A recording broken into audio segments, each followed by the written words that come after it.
Some debts are paid in blood, others are paid in silence. The worst kind are paid with a daughter.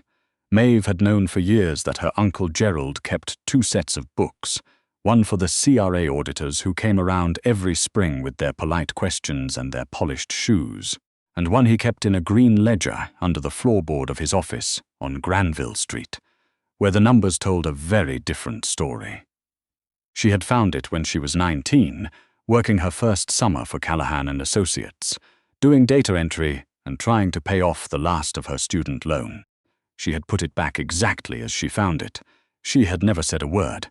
That was her first mistake. The second was trusting that silence was the same thing as safety. The morning it happened was a Tuesday in November, the kind of Vancouver morning where the rain comes sideways off the harbor and the whole city smells like wet concrete and diesel. Maeve was at her desk by 7:30, which was early even for her.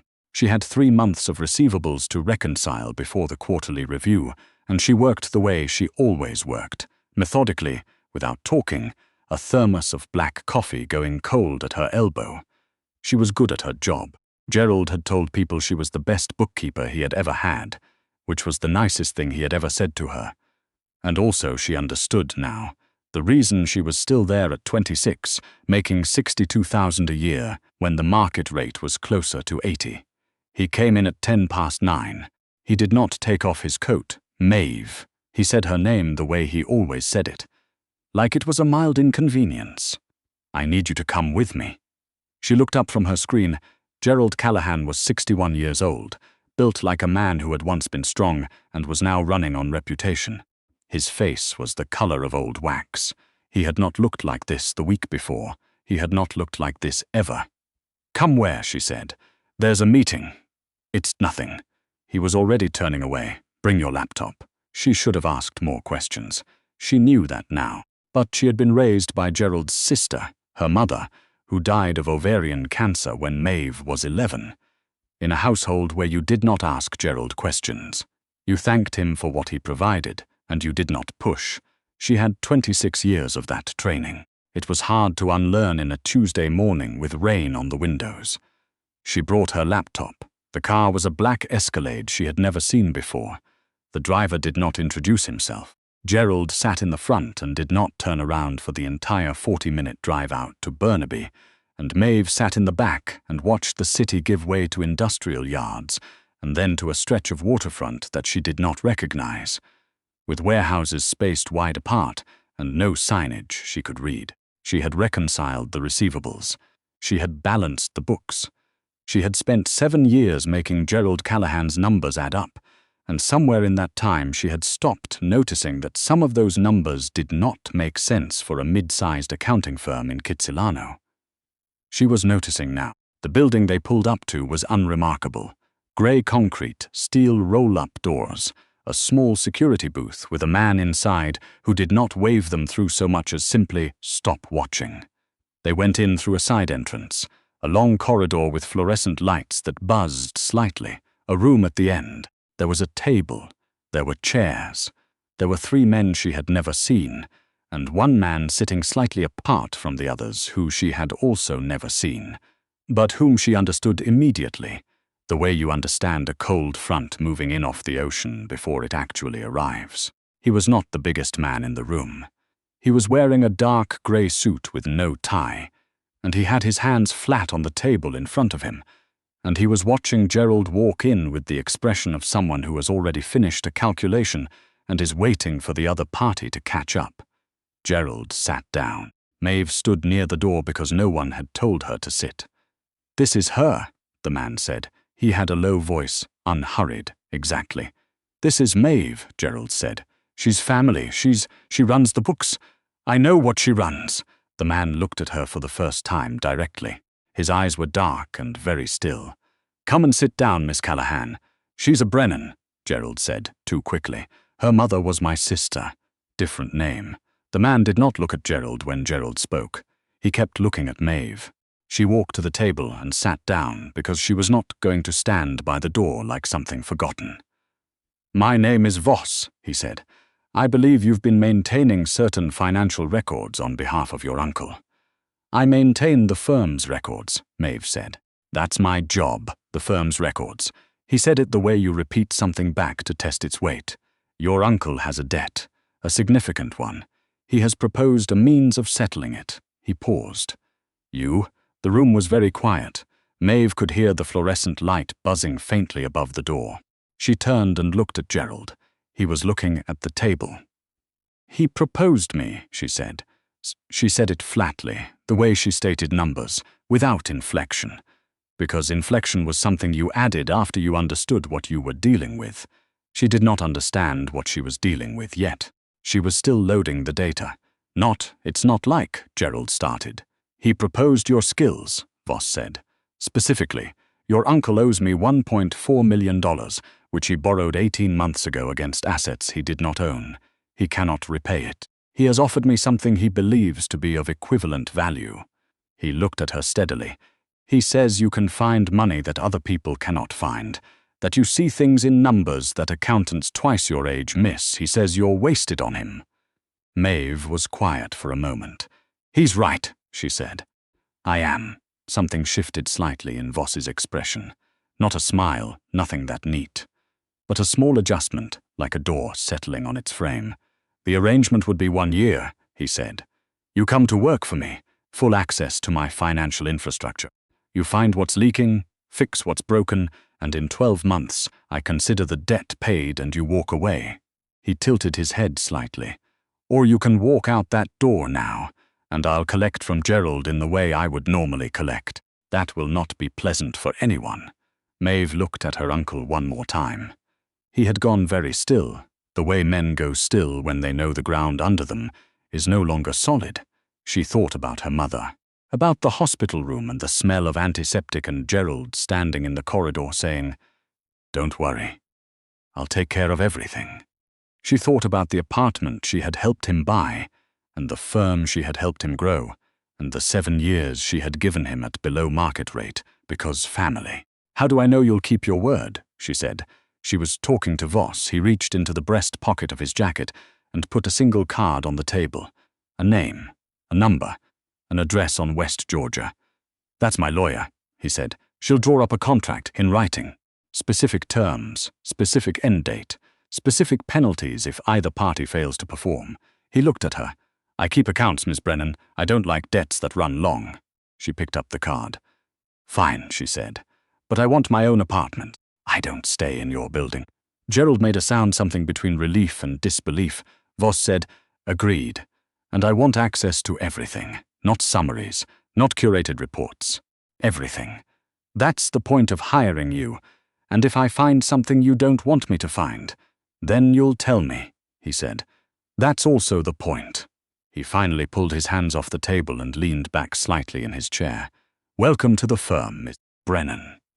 She did not look at Gerald when she left the room. She has not spoken to him since.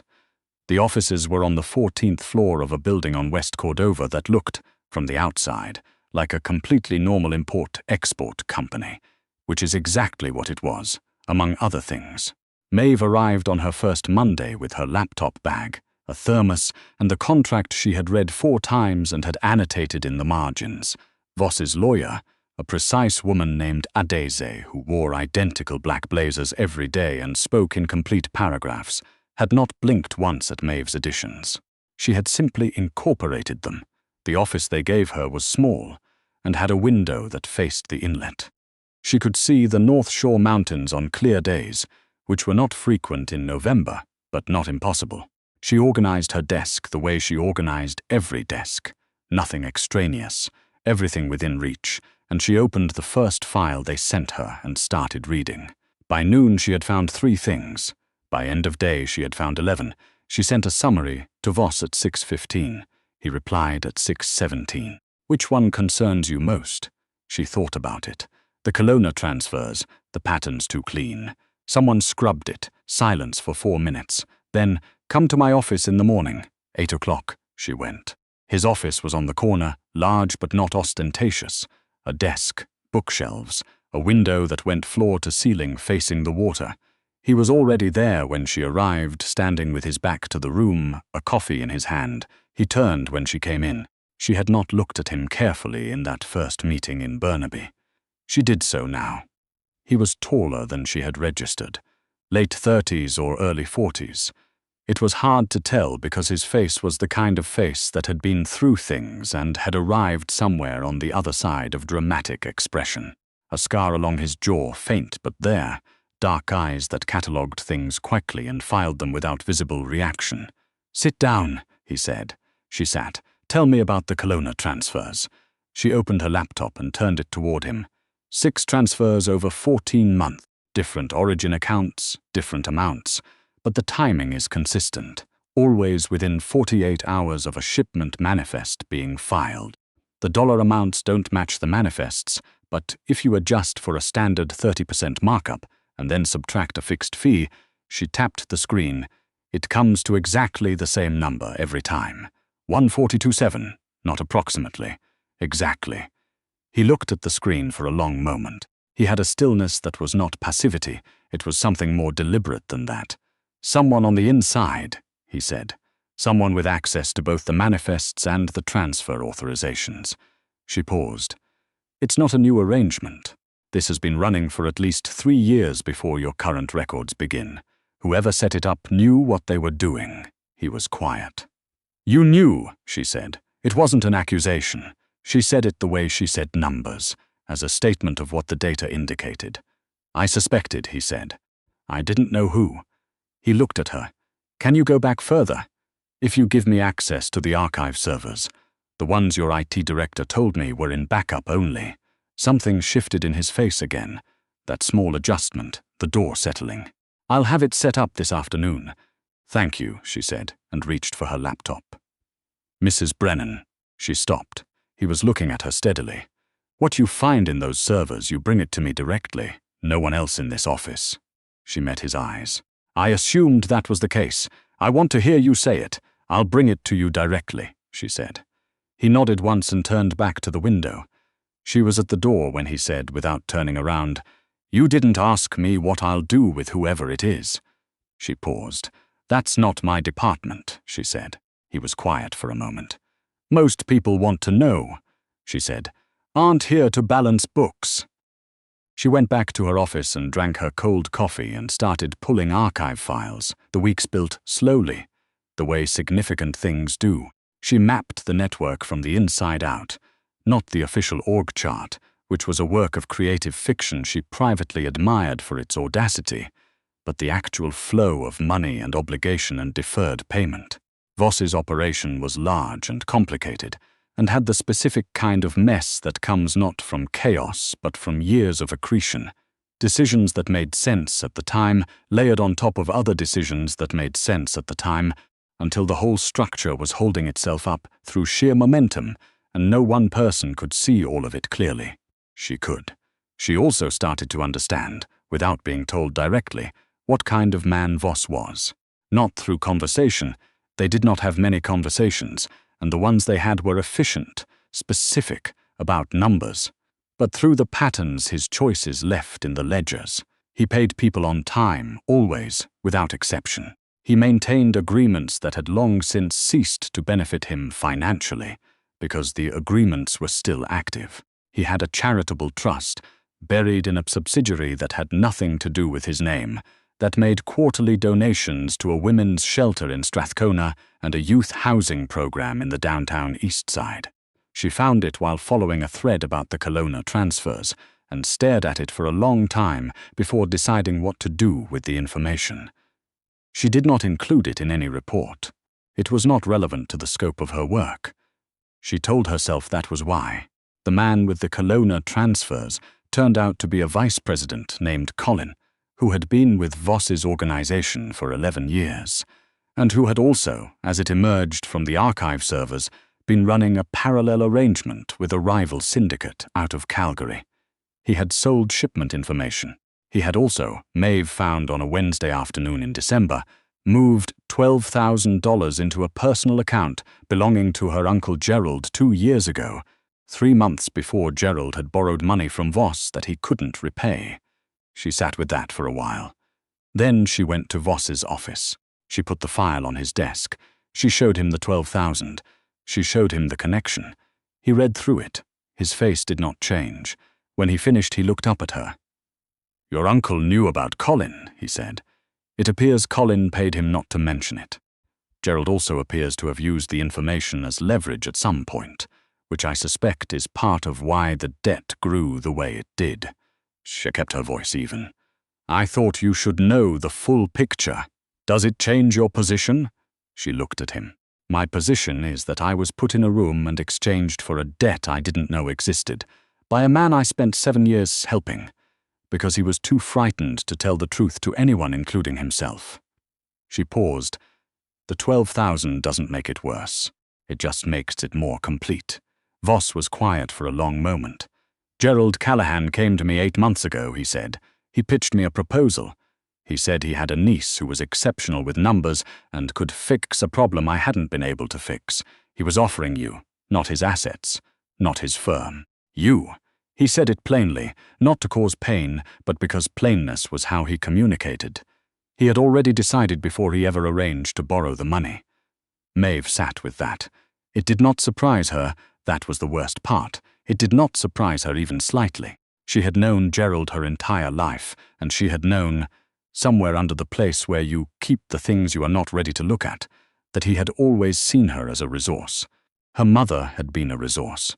Their whole family had been inputs and outputs in Gerald's accounting of his own life. Okay, she said. Okay? I mean, I understand. She looked at the file. What are you going to do about Colin? Colin has already been dealt with. He said it calmly. He's no longer a concern. She nodded. She did not ask. It was not her department. What about Gerald, she said. Voss looked at her. That depends on what you want. She was quiet for a moment. Outside, the January rain was coming in off the inlet. She could see it streaking the windows. I want the debt cleared, she said. Not forgiven. Cleared. I've done 3 months of work that should, by reasonable calculation, cover the principal. I want the remaining 9 months of this contract formalized as payment for my services at market rate. She met his eyes. And I want the green ledger. He raised an eyebrow slightly, the most expressive thing she had seen his face do. Gerald's set of books, she said. He's kept them for years. They document things that would be professionally catastrophic for him if they reached the relevant people. I'm not going to use them. She paused. I just want him to know I have them.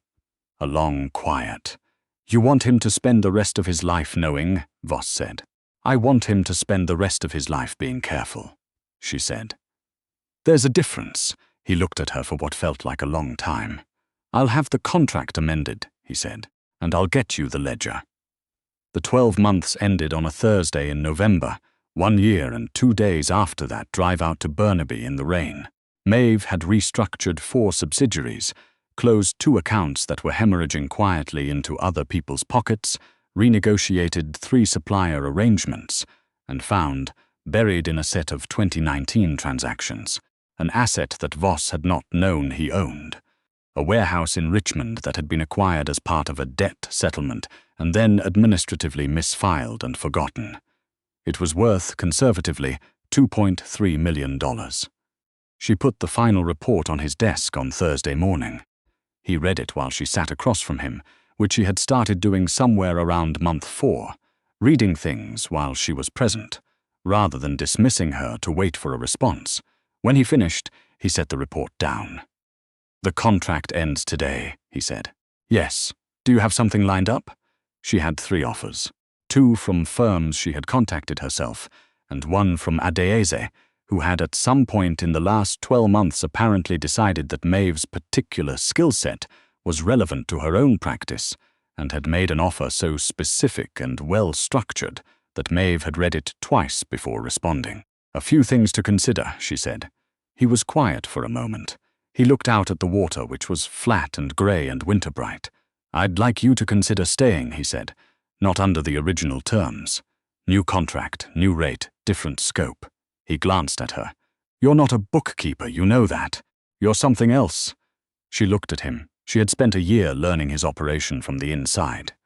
She had seen his books and his margins and his losses, and the charitable trust he thought no one knew about. She had seen how he handled people who failed him and how he handled people who didn't, and she had come to understand that the word ruthless, as it was applied to men like him, was often a word that simply meant consistent. He was consistent. He did what he said he would do. He honored the terms of things. It was, she thought, more than could be said for most people. "Double my current rate," she said. "I want a seat at the table when decisions that affect the financial structure are made, not to be consulted after the fact. Yes, and if I ever find something you don't want found, the same rule applies. You hear it from me directly first. That was always the rule. I want it in writing again." He almost smiled. She had learned to identify the shape of it. The slight change around his eyes, the way his mouth didn't quite commit to anything. "I'll have a Daisy draw it up," he said. Maeve nodded. She picked up her bag. "Miss Brennan," he said, when she was at the door. She stopped. "The Richmond warehouse," he said. "I've had it assessed. I want to use the proceeds for a specific project." He paused. "I'd like your input before I decide." She turned around. It was the first time he had asked her for her input on something that wasn't already her assigned scope. "Okay," she said. "Tomorrow morning," he said. 8 o'clock. She was there at 7:50. She would not have said that the choice surprised her. She had stopped being surprised by her own choices somewhere around month 6. When she had noticed that she was starting to understand the shape of him, the way she understood the shape of a balance sheet. Not by being told, but by reading what was actually there versus what was supposed to be there and paying attention to the difference. The Richmond warehouse became a mixed-use development with a community kitchen on the ground floor. She found that out 8 months later in a subsidiary filing that crossed her desk. She did not mention it to anyone. She filed it under the category of things she understood without being told. Gerald Callahan sold his firm the following spring and retired to somewhere in the Okanagan. She heard this from a Daisy, who heard it from someone else.